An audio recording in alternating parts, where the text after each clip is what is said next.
Good morning, 819S. Another chilly one, but it's a nice day out today. Today, what I'd like to talk about is skills training. You know, a lot of people in the world can't ride because of the weather where they're at, and people like me have to do a little preparation, but we can keep riding all year round. But one important thing in this kind of down season where you're not able to go out for long rides, or you really don't have the ability to take rides like you would in the spring or summer or fall, one really good thing to do in this down season is skill refreshing or skill training.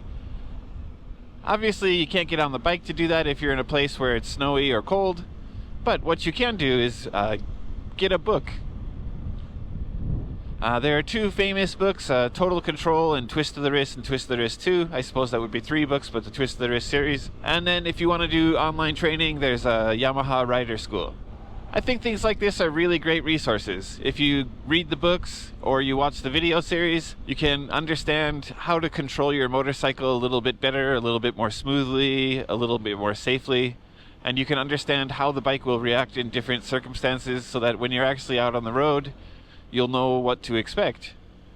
One piece of advice that works for me is to take notes. When you're watching the videos, take notes, have a notepad with you and write down some of the key points or important information. And I think it's good to label the note where you found the information that you're writing down. So in the Yamaha Riding School, Section 2, Video 3, they talked about this. So you can go back and reference it again later if you need to. If you understand how the bikes work and what skills you need, then you can prepare some practice if you're interested in that. So when spring rolls around or when you're able to go out for a ride, you can go to a parking lot somewhere and practice the skills that you really want to work on. That's something I plan to do. I'm going to reread some of the books that I have and rewatch the Yamaha series when I have time, so that in the spring I can kind of be ready for safer riding this season. Alright, get out there and ride.